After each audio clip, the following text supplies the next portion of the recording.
Welcome back to the Vathikuchi. 1977ல் எம்ஜிஆர் சாதிச்சதை இப்போ 2026ல் தளபதி விஜய் சாதிச்சிருக்காரு. தமிழக வெற்றி கழகம் மாபெரும் வெற்றியோட தமிழகத்தை ஆளப்போகுது. தளபதி விஜய் மாண்புமிகு முதலமைச்சராக ஆக போறார். தேர்தல் பிரச்சாரத்தில் விஜய் கொடுத்த வாக்குறுதிகள் மக்கள் மத்தியில் எக்கச்சக்க எதிர்பார்ப்பை ஏற்படுத்தியிருக்கு. தேர்தலில் ஜெயிக்கிறது சுலபம், ஆனால் ஆட்சியை நடத்துவது ரொம்பவும் கஷ்டம்னு அரசியல் விமர்சகர்கள்லாம் சொல்கிறாங்க. முதலமைச்சர் சீட்டில் அமர்ந்த முதல் நாளே விஜய்க்கு முன்னாடி நிற்கிற அந்த 3 பிரம்மாண்டமான சவால்கள் என்ன? அந்த வாக்குறுதிகளை நிறைவேற்ற முடியுமா, இல்லை அது விஜயோட ஆட்சிக்கு ஆபத்தாக முடியுமா? இதை பற்றி தான் இந்த வீடியோவில் முழுமையாக பார்க்க போகிறோம். ஸ்கிப் பண்ணாமல் பாருங்கள்.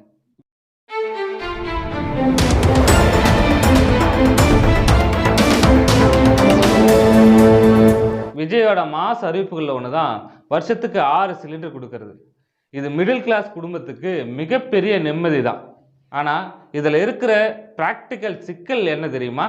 நம்ம கேஸ் சிலிண்டரை வெளிநாட்டில் இருந்து தான் அதிகமாக வாங்குகிறோம்.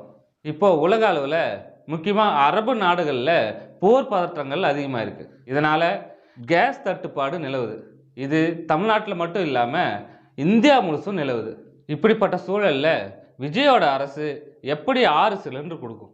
சர்வதேச சந்தையில் சிலிண்டர் விலை அதிகமானால் அரசு கொடுக்க வேண்டிய மானிய தொகையும் எக்குத்தப்பாக எகுரும். இது மாநில அரசோட நிதி நிலைமையை பதம் பார்க்கும். ஸோ இது முதல் நாளே விஜய்க்கு பெரிய தலைவலி தான். அடுத்ததாக மாதம் 200 யூனிட் வரைக்கும் இலவச மின்சாரம். இப்போ இருக்கிற 100 யூனிட் ஃப்ரீயோட இவர் கொடுக்குற இன்னொரு 100 யூனிட் ஃப்ரீ சேர்ந்தா மக்களுக்கு கொண்டாட்டம் தான். ஆனால் எலக்ட்ரிசிட்டி போர்டுக்கு இது மிகப்பெரிய திண்டாட்டம் தான். தமிழ்நாடு மின்சாரத்துறை ஏற்கனவே பல ஆயிரம் கோடி கடனில் தத்தளிச்சுக்கிட்டு இருக்குது. இப்போ இருக்கிற 100 யூனிட் இலவச மின்சாரத்துக்கே அரசு காசு கொடுக்கணும். இதில் எக்ஸ்ட்ரா 100 யூனிட் கொடுத்தா பட்ஜெட்டில் பல்லாயிரம் கோடி இதுக்கே ஒதுக்க வேண்டியது இருக்கும். முக்கியமாக கோடை காலத்தில் மின்சார யூசேஜ் அதிகமாகும்போது வெளியிலேருந்து காசு கொடுத்து கரண்ட்டை வாங்க வேண்டியது இருக்கும். அப்போது இந்த இலவச திட்டம் எலக்ட்ரிசிட்டி போர்டை கடனில் படுகொலியில் தள்ளிடுமோன்ற பயம் பொருளாதார நிபுணர்கள்கிட்ட இருக்குது. விஜய் இதை எப்படி சமாளிக்க போகிறார்? 3வது முக்கிய வாக்குறுதி, ஏழை பெண்களுக்கு 1 சவரன் தங்கமும் பட்டு சேலையும் வழங்கப்படும்னு சொன்னது தான். இது ரொம்ப நல்ல திட்டம் தான். ஆனால் இன்றைக்கி இருக்கிற தங்கம் விலையை பாருங்கள், 1 லட்சத்தை நெருங்கிட்டு இருக்கு. வருஷத்துக்கு லட்சக்கணக்கான பெண்களுக்கு இந்த திட்டத்தை அமுல்படுத்தினா அதுக்கு ஆவர செலவு மலைக்க வைக்கும். தங்கத்தோட விலை டெய்லி மாறிக்கிட்டே இருக்கும். சர்வதேச சந்தை நிலவரப்படி விலை கூடுனா பட்ஜெட்டும் ஏறும்.